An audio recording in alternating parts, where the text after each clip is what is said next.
नमस्कार साथियों। Doctor Verma physiotherapy centre में आप सभी का स्वागत है।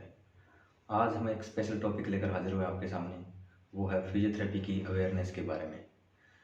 बहुत से लोगों को यह नहीं पता होता कि फिजियोथेरेपी क्या है, या फिर यूँ कहें कि फिजियोथेरेपिस्ट के पास कब जाना चाहिए, या ऑर्थोपेडिशियन के पास कब जाना चाहिए, या न्यूरो फिजिशियन के पास कब जाना चाहिए। तो आज हम उसी टॉपिक पर बात करने वाले हैं। अगर आप हमारे चैनल पर नए हैं तो आप हमारे चैनल को सब्सक्राइब कर दीजिए, ताकि नई नई वीडियो आप तक पहुंचती रहे और आप हमारे बारे में जो भी बताई चीज़ें हैं वो आप सब अच्छे से समझ सकें। तो बात करते हैं फिजियोथेरेपी के बारे में। फिजियोथेरेपी क्या है ये आप समझिए अच्छे से। फिजियोथेरेपी एक मॉडर्न मेडिकल साइंस है जो आज के समय में मुझे लगता है कि हर किसी को इसकी ज़रूरत है। फिजियोथेरेपी दो मेथड पे काम करता है, एक है इलेक्ट्रोथेरेपी और दूसरा है एक्सरसाइज थेरेपी।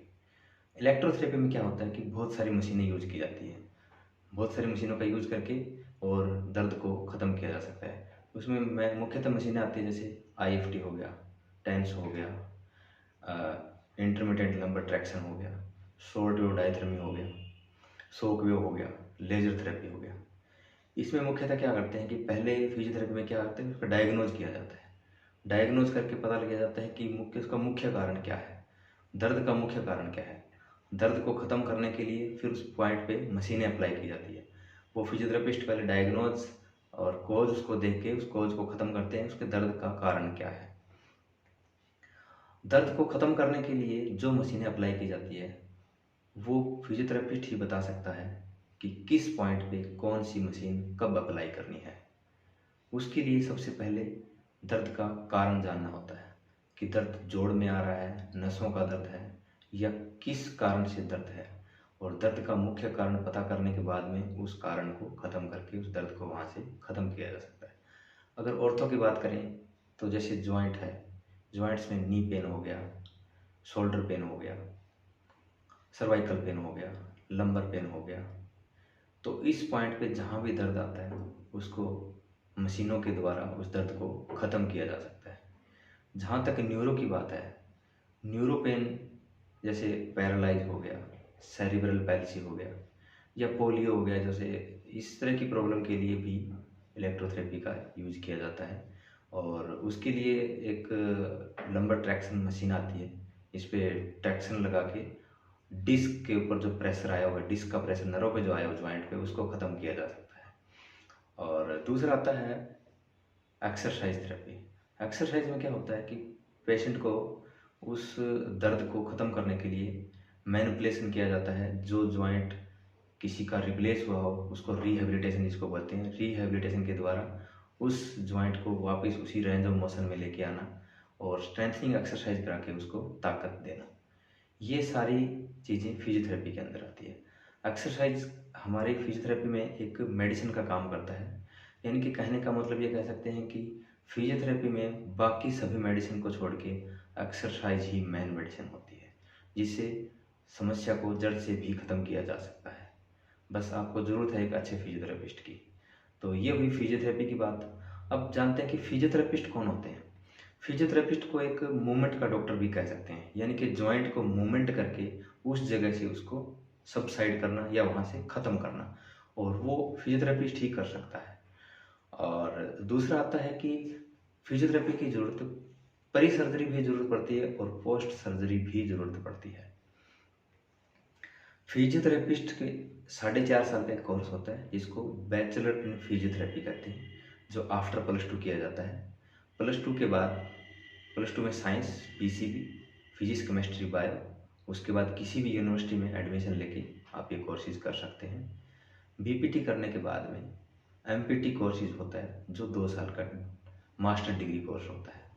उसके बाद आप पीएचडी भी कर सकते हैं। इन सब चीज़ों को करने के बाद में आपको समझ में आएगा कि फिजियोथेरेपी की इतनी अहम ज़रूरत हर इंसान को क्यों है। तो अब बात करते हैं कि फिजियोथेरेपिस्ट के पास कब पहुँचें।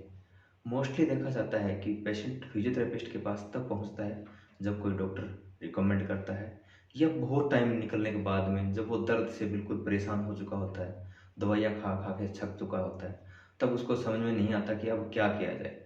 तब उसको कहीं से सलाह मिलती है कि एक फिजियोथेरेपिस्ट की ज़रूरत होती है जो इस समस्या को ख़त्म कर सकता है। तब फिजियोथेरेपिस्ट के पास पेशेंट पहुंचता है। लेकिन अगर स्टार्टिंग में जैसी हल्का कोई तकलीफ हुई, उस तकलीफ को लेके अगर फिजियोथेरेपिस्ट के जाया जाए, तो फिजियोथेरेपिस्ट जाते ही उस समस्या को अच्छे से, उस दर्द के काज को पता करता है कि इसका मेन कारण क्या है दर्द का, और उस कारण को वहाँ से ख़त्म करके उस दर्द को ख़त्म कर सकते हैं। तो ये हुई बात फिजियोथेरेपी की। अब बात करते हैं कि फिजियोथेरेपी ही एक ऐसा विकल्प क्यों है जिससे ये समस्या ख़त्म की जा सकती है। तो मैं आपको बता दूं कि फिजियोथेरेपी जो कोर्स होता है वो एक क्वालिफाइड कोर्सेज है, जिसके अंदर 4.5 साल का टाइम लगाने के बाद में वो सारी चीज़ें बताई जाती है जो अनाटॉमी फिजियोलॉजी हर किसी कोर्सेज में सिखाई जाती है, और उसके बेस पे ये मशीनें अप्लाई कर की जाती है। और फिजियोथेरेपी के जो नॉलेज है वो आपको ऐसे नहीं कि कहीं 2 जगह 4 दिन कहीं सीखे आप उसका पता कर सकते हैं। फिजियोथेरेपी एक बहुत बड़े लेवल पे एक कोर्स होता है ये। इसमें आप टाइम टू टाइम हर दिन नई चीज़ सीखते हैं, और पेशेंट को उसके अकॉर्डिंग एक्सरसाइज करवा के उस समस्या को जड़ से ख़त्म कर सकते हैं। बेल्स पैल्सी क्या होता है कि बेल्स पैल्सी मुंह का एक लकवा होता है, जिसमें सेवंथ क्रेनी नर्व, जो 7वीं नर्व होती है, जो कान के नीचे से निकलती है, वो फेस को अप्लाई करती की जाती है। उस पर किसी कारण से दबाव आ जाने के कारण में मुंह का एक साइड में टेढ़ा हो जाता है। मुंह टेढ़ा होने के कारण में पेशेंट की आंखें बंद नहीं होती, मुंह से लार आनी शुरू हो जाती है, और उसकी आवाज़ में भी फ़र्क पड़ जाता है। तो ये सारी चीज़ें मेडिसिन तो देनी होती है, लेकिन साथ में अगर फिजियोथेरेपी अप्लाई की जाए तो ये समस्या को जड़ से ख़त्म किया जा सकता है। दूसरा आता है पैरालाइज, हेमीप्लीजिया जिसको आप कहते हैं। अब लकवा भी कई तरह का होता है। लकवे में क्या होता है कि ब्रेन की नसें या तो फट जाती है या वो ब्लॉक हो जाती है, किसी का बीपी हाई होने से, कोई स्ट्रेस आने से, कोई चोट लगने से, बहुत सारे इसके कारण होते हैं।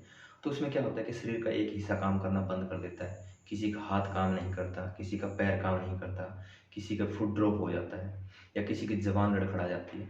तो ये सारी चीज़ें फिजियोथेरेपिस्ट लगातार एक्सरसाइज करा के, टेंस अप्लाई करके, या फिजियोथेरेपी की जो मशीनें होती है वो अप्लाई करके, वो अपने बेस पे उसको ठीक कर देता है। और ये लगभग मैं आपको बताऊं कि हर पेशेंट को ज़रूरत पड़ती है, और टाइम पे अगर फिजियोथेरेपी का ट्रीटमेंट दिया जाए तो उस समस्या को जड़ से ख़त्म किया जा सकता है।